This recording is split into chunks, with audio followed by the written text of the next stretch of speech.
گاؤں میں ایک عجیب رواج تھا۔ اگر لڑکی شادی کے 7 ماہ تک حاملہ نہ ہوتی تو اسے بنگالی بابا کے آستانے پر 7 دن کے لیے چھوڑ دیتے تو وہ حاملہ ہو جاتی۔ مجھے یہ بات سن کر بہت عجیب لگتا۔ میری بھابھی کو بھی بنگالی بابا کے آستانے پر چھوڑا تو وہ حاملہ ہو گئیں۔ ایک دن میں نے بھابھی سے یہ راز پوچھا تو بھابھی کا رنگ پھک ہو گیا۔ بولیں، ابھی تو چھوٹی ہے۔ روتے ہوئے بولی، خدا کسی لڑکی پر یہ ظلم نہ کرے جو ہمارے گاؤں کی لڑکیوں پر ہوتا ہے۔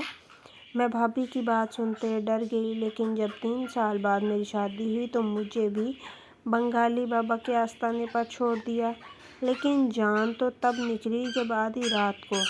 میرا نام تو ویسے ایمان تھا، مگر کسی نے کبھی مجھے اس نام سے نہیں بلایا تھا۔ مجھے سب گڈی کہتے تھے۔ میں سب سے چھوٹی تھی، اس لیے کچھ زیادہ ہی لاڈ پیار میرے حصے میں آیا۔ مجھ سے بڑا ایک بھائی اور ایک بہن تھی۔ بابا کے اپنے کھیت تھے کیونکہ ہم گاؤں میں رہتے تھے۔ جوں جوں میں بڑی ہوتی گئی مجھے اندازہ ہوا کہ ہمارے گاؤں کے کچھ رواج بہت عجیب ہیں، جن کو لوگ مانتے بھی ہیں اور عمل بھی کرتے ہیں۔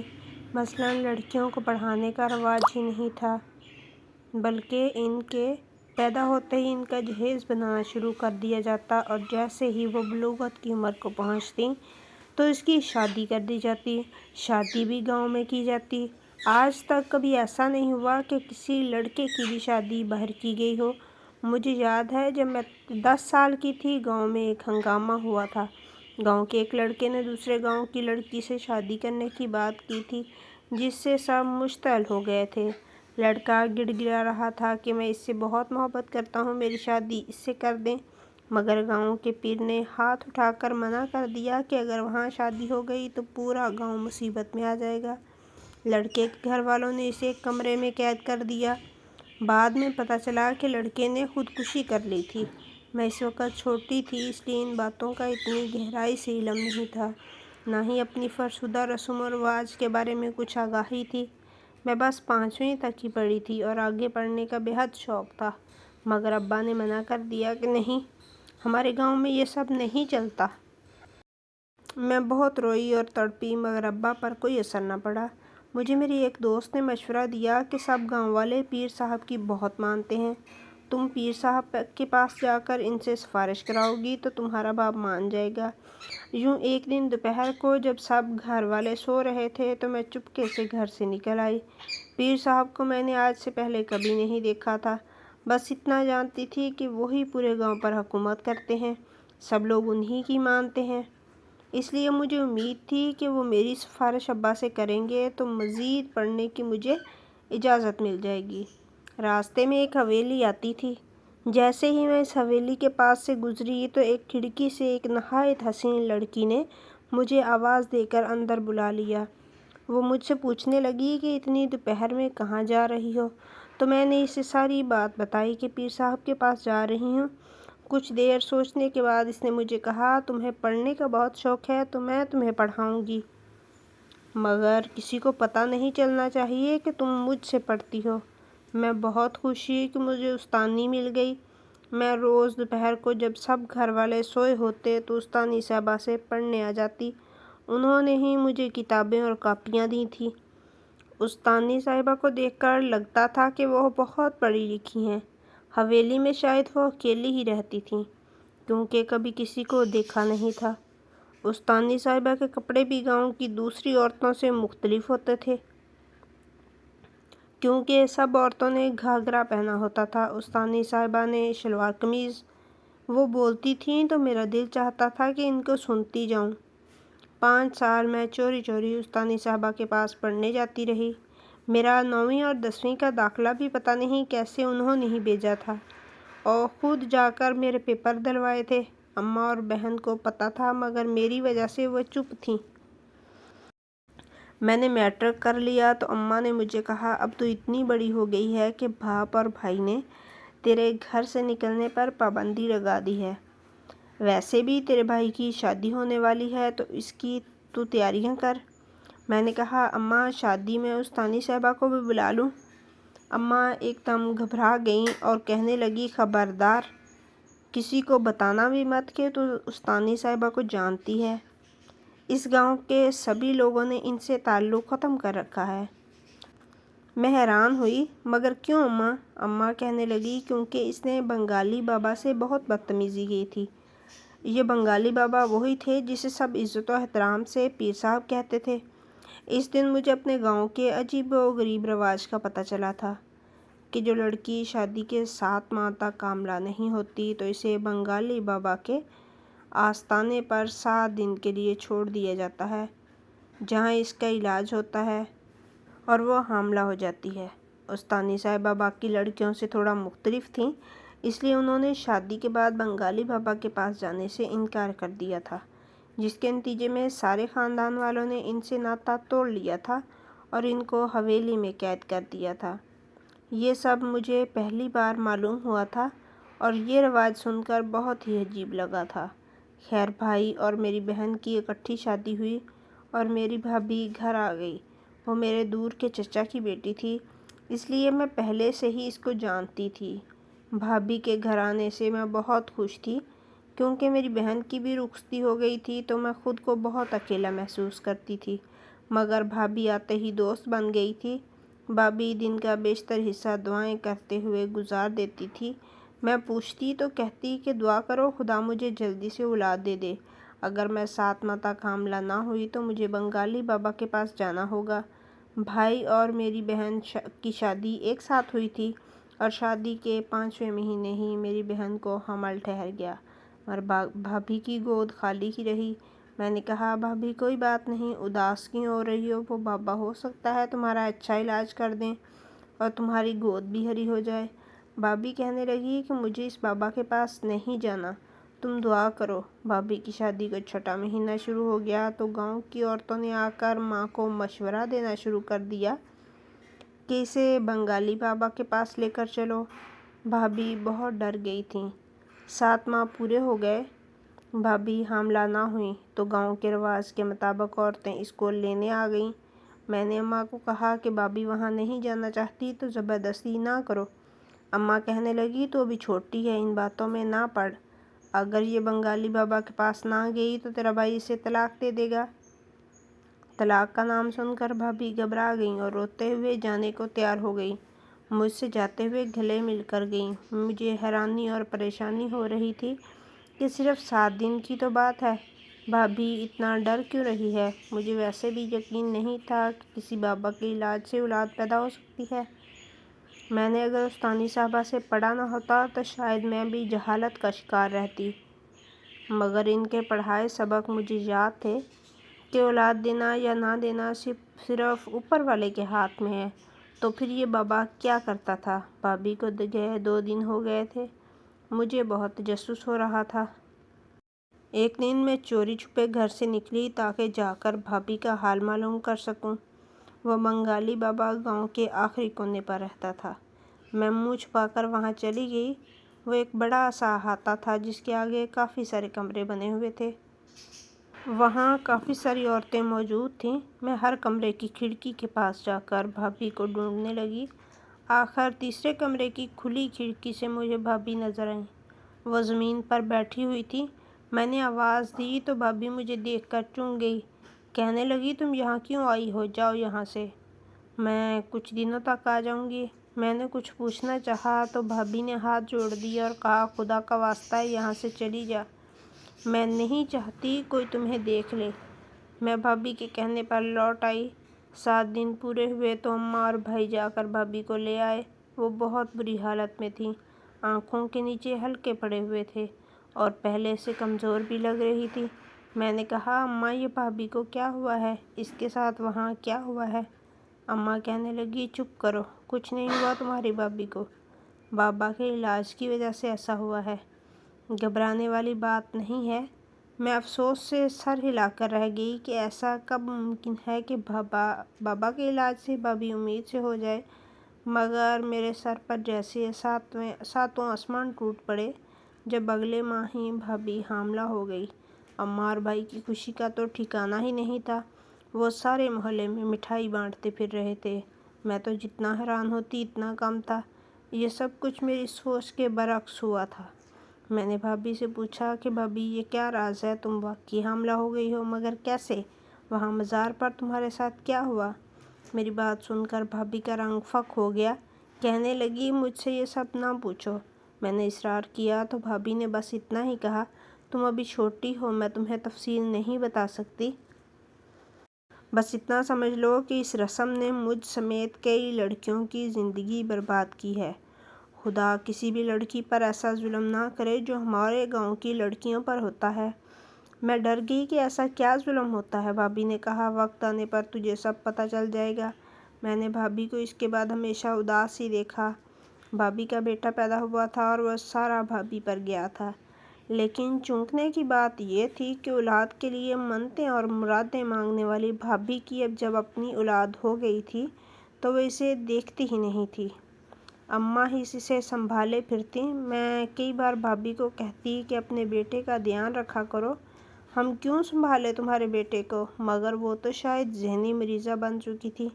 ہنس کر کہتی تھی، اسے وہیں اس مزار پر چھوڑ آؤ، میں کیوں اسے ہاتھ لگاؤں، میں تو گندی ہوں، میرے ہاتھ گندے ہیں۔ پتہ نہیں کیوں مگر مجھے یہی لگتا تھا کہ جب سے بھابھی اس بنگالی بابا کے پاس سے ہو کر آئی تھی تب سے بہت عجیب ہو گئی تھی، کھوئی کھوئی رہتی تھی اور اب تو بالکل ہی ہوش کھونے لگی تھی۔ اماں روز پریشان ہو کر کہتیں کہ اسے ٹھیک کرنے کے لیے ایک بار پھر سے بنگالی بابا کے پاس لے کر جانا پڑے گا۔ ایک دن بھابھی کے سامنے یہ بات ہوئی تو وہ بری طرح ڈر گئی۔ کہنے لگی، نہیں، مجھے دوبارہ اس کے پاس نہیں جانا۔ حیرت انگیز طور پر بھابھی کے رویے میں تبدیلی آنے لگی، وہ ٹھیک ہونے لگی۔ اماں فخر سے کہتی، دیکھا، بس بنگالی بابا کا نام لیا ہے اور یہ ٹھیک ہو گئی ہے، اس سے بڑھ کر ان کی کرامت کا کیا ثبوت ہوگا۔ مگر میرا دل یہ ماننے کو تیار نہیں تھا۔ بھابھی سے ایک دو بار پھر پوچھا کہ بتاؤ تو بنگالی بابا نے کس طرح سے تمہارا علاج کیا، مگر وہ ہنس دیتی، کہتی کہ تمہیں سب پتہ چل جائے گا جب تمہاری شادی ہوگی۔ میں بھابھی کی حالت دیکھ کر سوچتی کہ خدا نہ کرے مجھے وہاں جانا پڑے۔ یوں ہی 3 سال گزر گئے۔ اسی دوران میری ایک بہت عزیز سہیلی کی بھی شادی ہوئی۔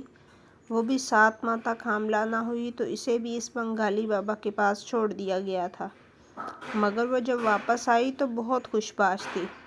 مجھے لگا کہ وہ بھی بھابھی کی طرح اداس اور پریشان ہوگی اور مجھے کوئی اور ہی داستان سنائے گی، مگر وہ تو کہنے لگی کہ اس کا روحانی علاج کیا گیا تھا اور بڑے اچھے طریقے سے اسے وہاں 7 دن رکھا گیا، اس کے ساتھ کچھ غلط نہیں ہوا۔ اور مزید حیرت کی بات یہ تھی کہ وہ بھی حاملہ ہو گئی تھی۔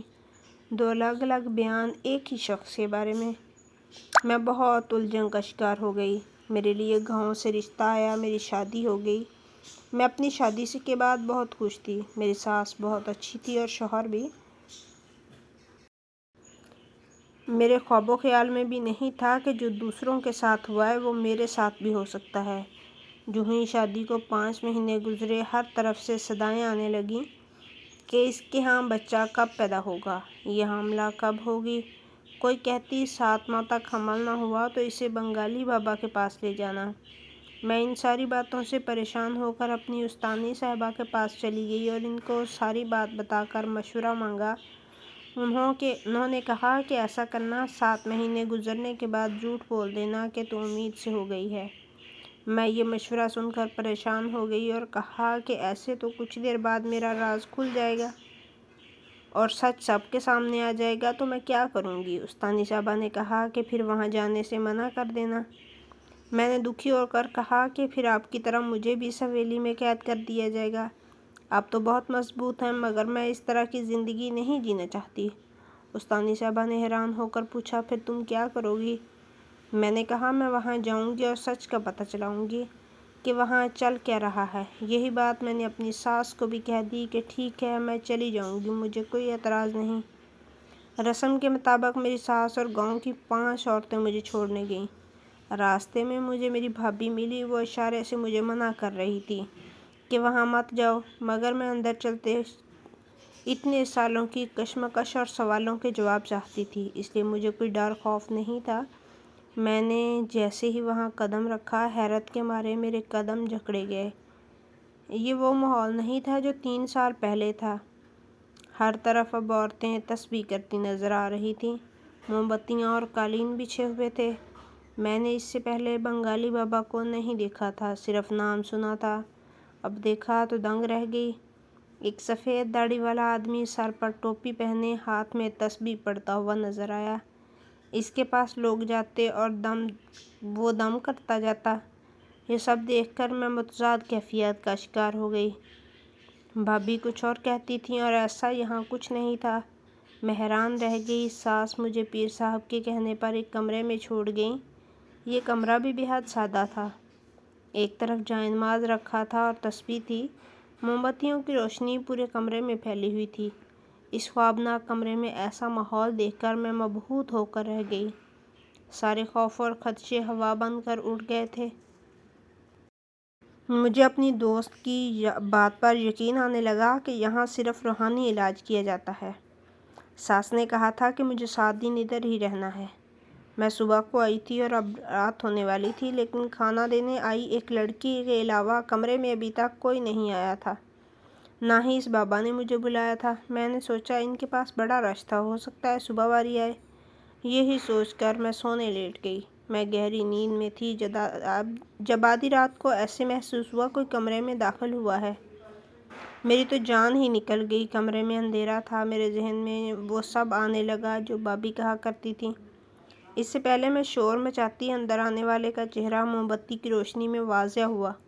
اسے دیکھ کر مجھے سکون ہوا۔ وہ تو میرا شوہر تھا، لیکن وہ یہاں کیوں آیا تھا؟ میں نے اس سے حیران ہوتے ہوئے پوچھا کہ آپ یہاں کیا کر رہے ہیں؟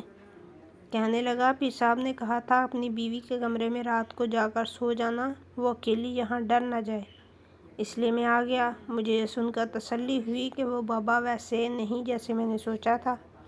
اگلے دن بابا نے مجھے اور میرے شوہر کو صبح صبح اپنے پاس بلایا۔ ہم دونوں پر دم کیا۔ پھر میرا شوہر کام پر چلا گیا۔ مجھے پیر صاحب نے جا کر عبادت کرنے کا کہا۔ رات کو پھر میرا شوہر میرے پاس آ گیا۔ میں وہاں کا سارا ماحول دیکھ کر بہت متاثر ہوئی تھی۔ بس ایک بات مجھے سمجھ نہیں آئی تھی کہ میرے شوہر نے اتنے سارے پیسے گلے میں کیوں ڈالے۔ یہ تو خدمت خلق تھی، پیسے کیسے؟ تو میرا شوہر کہنے لگا ارے پاگل، یہ ہدیہ ہے، یہ کوئی رقم وہ زبردستی تو نہیں لے رہے نا، یہاں سب اپنی خوشی اور حیثیت کے مطابق ہدیہ کرتے ہیں، تبھی تو اس مزار کا نظام چل رہا ہے۔ وہاں 7 دن میرا علاج ہوتا رہا۔ وہ مجھے دم کرتا اور نظر بھی نہ اٹھا کر دیکھتا۔ بھابھی کی ساری باتیں جھوٹ نکلیں۔ وہ تو ایسے روتی تھی جیسے یہاں پر لڑکیوں پر بہت ظلم ہوتا ہو، جبکہ میں نے دیکھا یہاں ایسا کچھ نہیں تھا۔ میں 7 دن وہاں رہ کر آ گئی۔ میری ساس اور شوہر کو پکا یقین تھا کہ اب اس کی بھی بہت جلدی اولاد ہو جائے گی، مگر 2 سے 3 ماہ گزر گئے مگر ہمارے ہاں خوشخبری نہ آئی۔ میرے ساس اور باقی لوگ طرح طرح کی باتیں کرنے لگے کہ لگتا ہے ان میاں بیوی کے گناہ بہت زیادہ ہیں، جو پیر بابا کے روحانی علاج کے باوجود یہ ماں باپ نہیں بن پا رہے۔ میں بہت پریشان تھی۔ اسی پریشانی میں اماں کے گھر چلی گئی۔ وہاں بھابھی موجود تھیں، اپنے بیٹے کو کھانا کھلا رہی تھیں۔ مجھے کہنے لگی کہ جا کر شوق پورا کر لیا، وہاں منع کیا تھا کہ وہاں مت جاؤ۔ میں پہلے ہی بہت پریشان تھی۔ بھابھی پر چڑھ دوڑی اور کہا کہ بھابھی آپ نے مجھ سے جھوٹ کیوں بولا؟ وہاں کچھ ایسا ویسا غلط نہیں کیا جاتا جس کو بتاتے ہوئے آپ رو رہی تھیں۔ وہ بنگالی بابا بہت شریف انسان ہے اور روحانی علاج کرتا ہے۔ بھابھی ہنسنے لگی، کہنے لگی پھر تم حاملہ کیوں نہیں ہوئی؟ باقی لڑکیاں کیوں ہو گئیں، میں کیوں ہو گئی؟ میرے پاس اس سوال کا کوئی جواب نہیں تھا، اس لیے میں چپ رہی۔ بھابھی کہنے لگی تمہیں ڈاکٹر کے پاس جانا چاہیے۔ میں نے کہا بھابھی آپ کو تو پتہ ہے کہ ہمارے گاؤں میں ڈاکٹر کے پاس نہیں، اسی بنگالی بابا کے پاس جاتے ہیں۔ میں نے آپ کی باتوں پر یقین کیا اور وہاں گئی تاکہ اگر وہاں کچھ ایسا ویسا ہو جائے تو اس کا سچ پورے گاؤں کے سامنے لا سکوں، مگر وہاں ایسا کچھ قابل گرفت تھا ہی نہیں۔ بھابھی کہنے لگی اب تم دیکھنا، روز تمہارے گھر 3-4 عورتیں آئیں گی جو تم سے کہیں گی اپنے گناہ بخشوانے دوبارہ پیر صاحب کے پاس جاؤ۔ تم نہ بھی جانا چاہو گی پھر بھی یہ سب گاؤں والے تمہیں دوبارہ جانے پر مجبور کر دیں گے، اور اس بار تمہارا شوہر بھی تمہارے ساتھ نہیں ہوگا۔ میری باتیں لکھ کر رکھ لو۔ میں بھابھی کی باتیں سن کر ڈر گئی اور اپنے گھر یعنی سسرال میں واپس آ گئی، لیکن وہی ہوا جو بھابھی نے کہا تھا۔ روز 3-4 عورتیں ہمارے گھر آ جاتیں اور میری ساس کو وہی سب کہتیں جو اپنی بہو کو دوبارہ بنگالی بابا کے پاس لے کر جاؤ، اس کے گناہ کم کرواؤ گی تبھی تم دادی بن پاؤ گی۔ آئے دن کوئی نہ کوئی آئی رہتی اور میری ساس کو پٹیاں پڑھاتی۔ وہی صورتحال چل رہی تھی جس کی پیشگوئی بھابھی پہلے کر چکی تھی۔ میں اس ساری صورتحال سے بہت تنگ آ گئی تھی، کیونکہ اب میری ساس کے مزاج بھی بدلنے لگے تھے اور مجھے ان کے تیور سے ڈر لگنے لگا تھا۔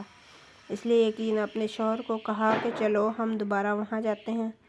اب تک بھابھی کی کہی باتیں سچ ثابت ہوئی تھیں۔ میں اور میرا شوہر وہاں گئے تو بنگالی بابا کہنے لگا کہ تمہارے شوہر کے گناہ کم ہیں، البتہ تمہارے زیادہ ہیں، جن کو بخشوانا ہوگا، بھرپور عبادت کرنا ہوگی۔ تم 10 دن تک اعتکاف کی طرح کمرے میں بند رہ کر عبادت کرو گی۔ میں نے کہا میرا شوہر تو کہنے لگا کہ نہیں، اس بار تمہارا شوہر کو رکنے کی ضرورت نہیں، نہ وہ رکے گا۔ میرے پسینے چھوٹ گئے۔ بھابھی کی ہر بات سچ ثابت ہو رہی تھی، جانے کیا سچ کا تھا اور کیا جھوٹ۔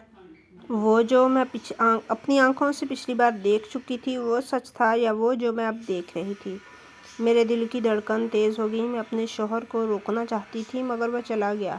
میرا دل کہہ رہا تھا کہ مجھے یہاں سے بھاگ جانا چاہیے، مگر میں اٹھ کر کمرے میں چلی گئی۔ جہاں پیر بابا نے جانے کا کہا تھا میں دوبارہ وہیں آ گئی، جہاں میں پہلی بار بھی نہیں جانا چاہتی تھی اور اب دوبارہ یہاں آ گئی تھی۔ حالات ہی ایسے ہو گئے تھے کہ میں نہ چاہتے ہوئے بھی ایک بار پھر بھابھی کے کہنے پر آ کر یہاں آ گئی تھی۔ تھوڑی دیر ہوئی گزری تھی کہ پیر بابا بھی کمرے میں آ گئے۔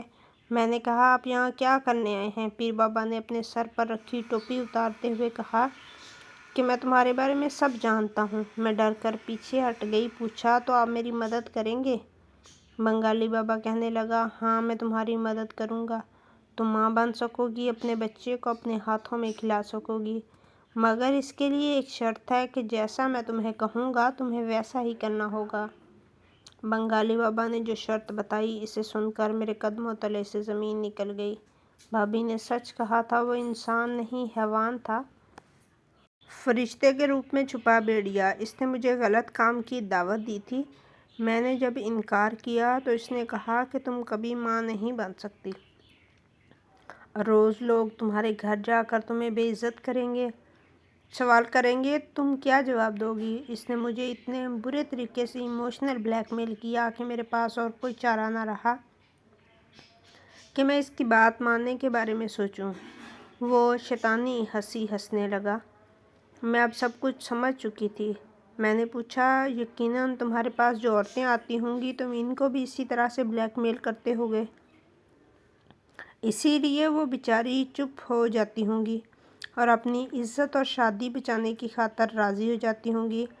وہ بنگالی بابا کہنے لگا ایسے ہی ہے، جو لڑکیاں میرے پاس آتی ہیں وہ انتہائی بے بس اور مجبور ہوتی ہیں، زمانے اور سسرال کی ستائی ہوئی، اگر ان کے ہاں بچہ پیدا نہ ہوا تو ان کو طلاق ہو جائے گی، اس لیے وہ میرے پاس آتی ہیں اور میرے بچے کی ماں بن کر اپنی شادی شدہ زندگی بچا لیتی ہیں۔ تمہیں بھی ایسا ہی کرنا چاہیے۔ میں نے کہا تمہیں شرم آنی چاہیے معصوم گاؤں والوں کو دھوکہ دیتے ہوئے، یہ رسم و رواج کے نام پر تم نے بہت سوں کے ساتھ غلط کیا۔ وہ ہنسنے لگا اور کہا اس رسم کی شروعات میرے باپ نے کی تھی، وہ اچھی خاصی کمائی کرتے تھے اور علاج کے نام پر عیاشی بھی۔ یہ گاؤں والے بہت معصوم ہیں بلکہ بیوقوف ہیں، اپنی بہن بیٹیوں اور بیویوں کو ایک غیر مرد کے آستانے پر لے جاتے ہیں۔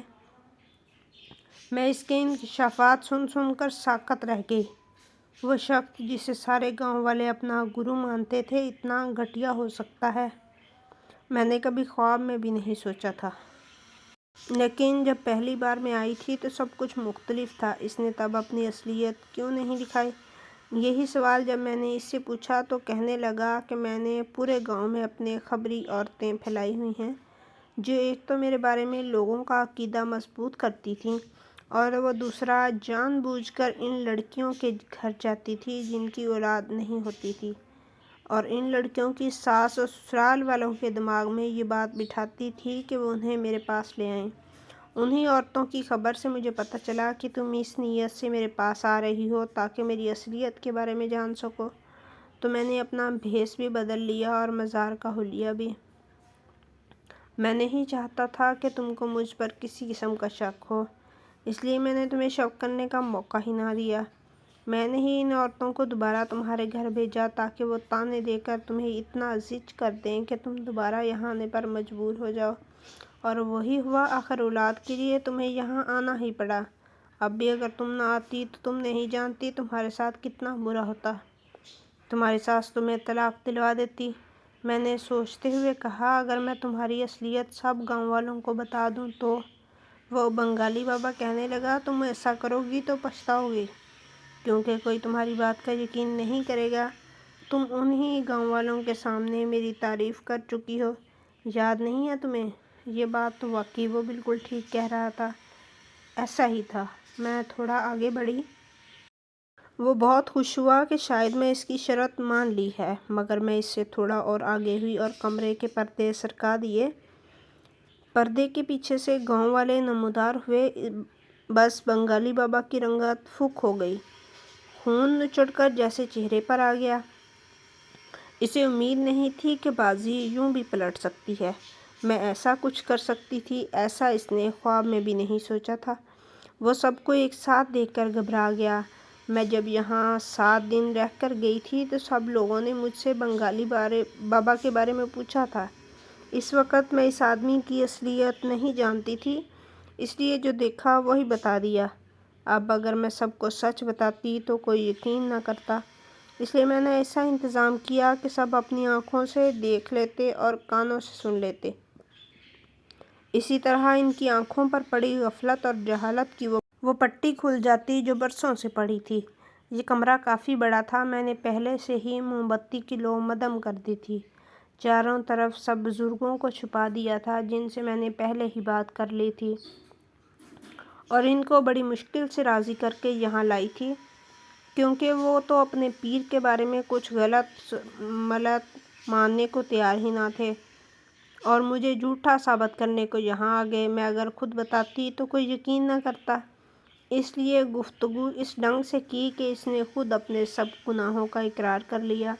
میرے شوہر نے آگے بڑھ کر اس بنگالی بابا کی پٹائی کرنی شروع کی، اور باقی ساری مرد بھی اس کے ساتھ مل گئے۔ عورتوں نے ان عورتوں کو پکڑ لیا جو سارے گاؤں میں فساد پھیلاتی تھیں۔ میں نے یہ سب بھابھی کے کہنے میں آ کر کیا تھا، اور میں خوش تھی کہ اس جھوٹے بنگالی بابا کی اصلیت میں نے کھول دی تھی۔ استانی صاحبہ نے جب سنا تو میرا ماتھا چوم لیا، کہنے لگی، جس کام کی ہمت میں ساری عمر نہ کر پائی وہ تم نے کر دیا۔ میری دوست نے میرا شکریہ ادا کیا اور معافی مانگی کہ اس وقت وہ بہت ڈری ہوئی تھی، مجھے اس کی اصلیت نہیں بتا پائی۔